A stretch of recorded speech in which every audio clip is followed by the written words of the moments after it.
ये छोटी मूर्तिका है तो आपने देखा होगा उसका न्यास अलग है, बगलामुखी का न्यास अलग है। प्रत्येक देवता का न्यास अलग अलग है, मगर एक न्यास जो सभी देवताओं की साधना के लिए उपयोगी है वह मैं आपको बताऊं।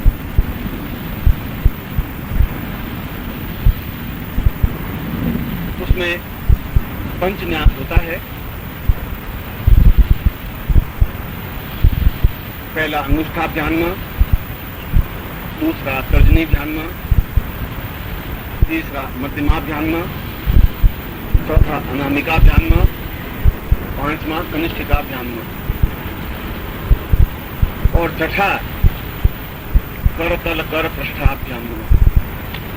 ये आपके इसमें आया हुआ। मैं तो मंत्र तो बाद में बताऊंगा, पहले क्रिया पद्धति। अनुष्ठाभ्यान्म का जब हम बोले तो अंगुष्ठ को अपने अंदर मिला लें। अनुष्ठाभ्यान्म, तर्जनीभ्यान्म, मध्यमाभ्यान्म, अनामिकाभ्यान्म, करतल कर पृष्ठाभ्यान्म,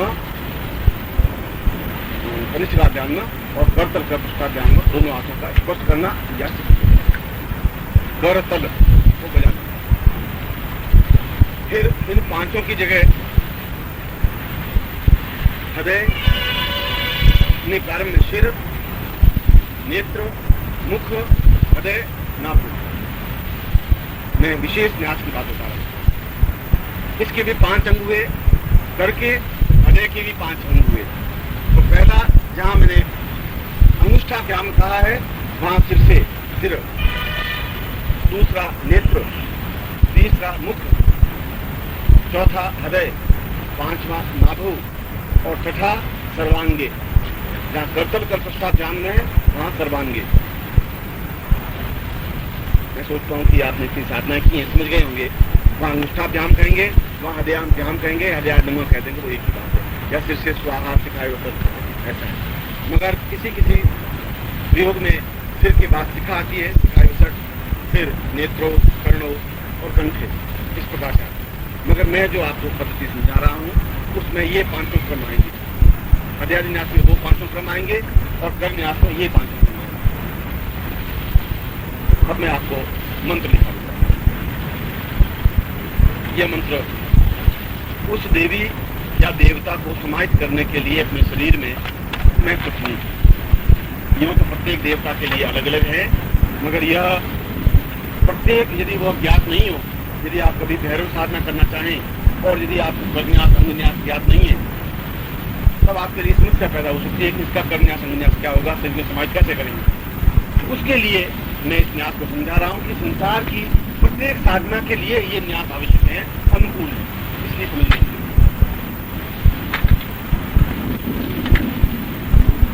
सबसे पहले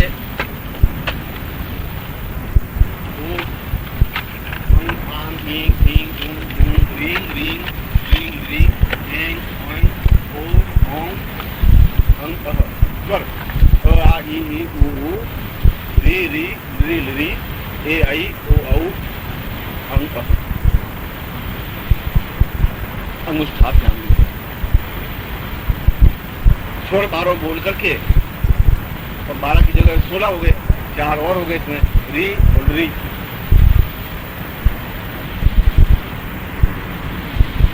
अनुष्ठाभ्याम में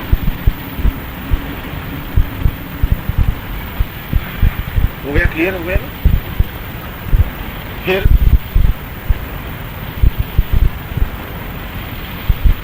पहला व्यंजन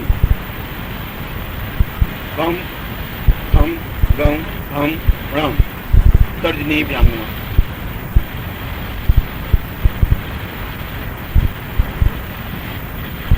फिर चवर्ग चम छम जम झम यम, मध्यमाभ्याम। फिर टम ठम डम धम नम, अनामिकाभ्याम। फिर तम थम दम धम नम, कनिष्ठिकाभ्याम।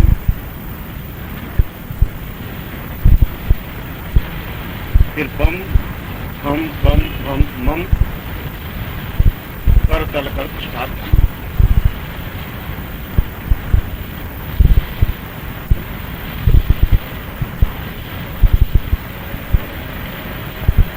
उसी प्रकार से उसमें भी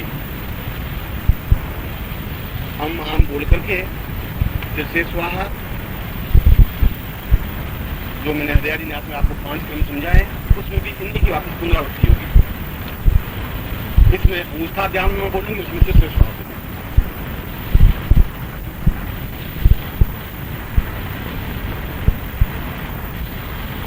और यहाँ करतल कर्तष्ठा ध्यान बोलेंगे, वहां सर्वांगे बोलेंगे।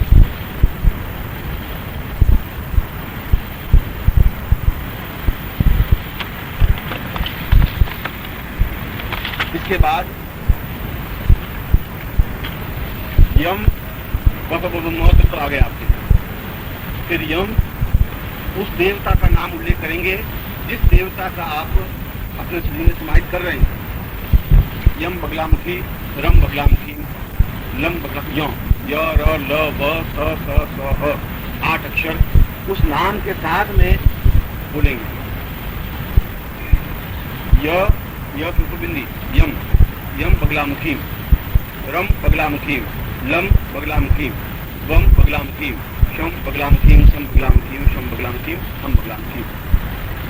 और ये इसमें बोलते समय आप बाहर से अंदर समाहित करेंगे। ये क्रिया उसमें अंगुष्ठा ध्यान में, तग्नि ध्यान में, अनामिका ध्यान में, अनिष्ठा ध्यान में, कर्तव्य प्रतिष्ठा ध्यान में ध्यान हो गया। उसके बाद में यम बगलामुखीम, रम बगलामुखीम, वन बगलामुखीम, ये मुद्रा है, व्यापक मुद्रा देखो, व्यापक न्यास देखो। यह जो मैंने आपको अध्याय न्यास करना समझाया है, यह प्रत्येक देवता के लिए उपयोगी है। इसके माध्यम से प्रत्येक देवता को अपने शरीर में स्थापित कर सकते हैं। बस उसमें जहाँ यह की जगह भैरव की हो तो भैरव बोलेंगे, काल भैरव होगा काल भैरव बोलेंगे, शिव होगा शिव बोलेंगे, बाल जो भी जिस देवता का आप ऊपर का क्रम तो एक है।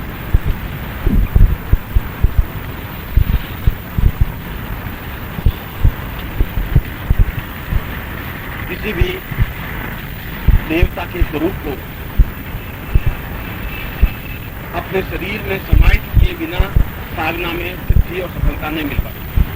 सबसे पहले ये जरूरी है कि हम जिसका ध्यान और जिसका चिंतन या जिसको सिद्धि कर रहे हैं उसका रूप हमारे सामने स्पष्ट होना चाहिए कि वह देवी कैसी है, उसका चेहरा कैसा है, सौम्य है या क्रूर है, उसके हाथ में 4 भुजाएं हैं, 2 भुजाएं हैं, हाथ में क्या शस्त्र है, किस प्रकार का रूप वर्णन है। जब शिव का चिंतन करेंगे तो शिव बैठे हुए हैं, सर्प लपेटे हुए हैं, ऐसा है ऐसा है। बगलामुखी का चिंतन करेंगे तो इस प्रकार का बिंदु आपके सामने बिंब आना चाहिए, फिर उसका ध्यान होना चाहिए, फिर करन्यास होना चाहिए, फिर आपके अनुन्यास या हृदयान्यास होना चाहिए। जो अगर आपको उसका अलग यदि आपको करन्यास अनुन्यास ध्यान है तो जरूर करना चाहिए, और यदि ध्यान नहीं हो तो इस न्यास के माध्यम से आप किसी भी साधना को उसको समाहित कर सकते हैं। इसलिए मैंने इसको विशेष न्यास जो है वो आपको समझाया। संकल्प में हाथ में जल लेकर के अपना गोत्र अपना नाम उल्लेख करके और किस कार्य की पूर्ति के लिए, विशेष कार्य की पूर्ति के लिए हो तो आप विशेष कार्य बोल जाए, अमुक शत्रु नाम, या हिंदी में बोल जाए अमुक शत्रु के प्रहार के लिए बोल सकते हैं। और यदि कोई कार्य नहीं हो और मंत्र सिद्ध करना हो तो उसके लिए एक लाइन होती है, धर्मार्थ काम मोक्षाणाम प्राप्ति या प्राप्त्यर्थम। कोई भी साधना में उसमें सारा काम का समाहित हो जाएगा, धर्म अर्थ काम मोक्ष, धर्मार्थ काम मोक्षाणाम प्राप्त्यर्थम बगलामुखी परिच्छेद।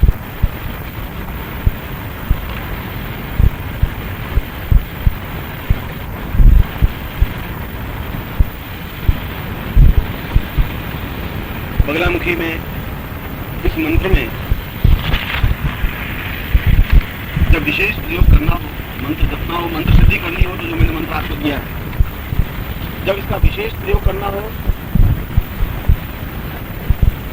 मम दुष्टा नाम की जगह मम की जगह उस दुष्ट का नाम ले सकते हैं।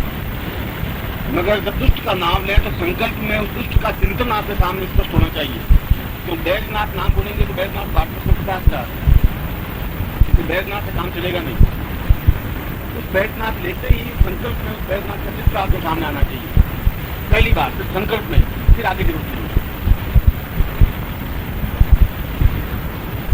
क्योंकि यह शत्रु संहार कर्त्री या शत्रु संहार कर्तृ मंत्र है। इसलिए शत्रु का उल्लेख करते समय यदि कोई मानव है तो इस प्रकार का उल्लेख केवल प्रचार करने पर और संकल्प में आप जो भी बोलेंगे उस कार्य की सिद्धि प्राप्त।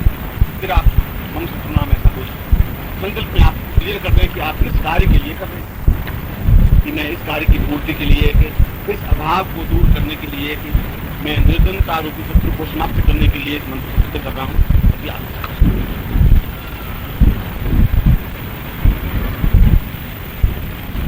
और इस बगलामुखी एक विशेष सिद्धि के लिए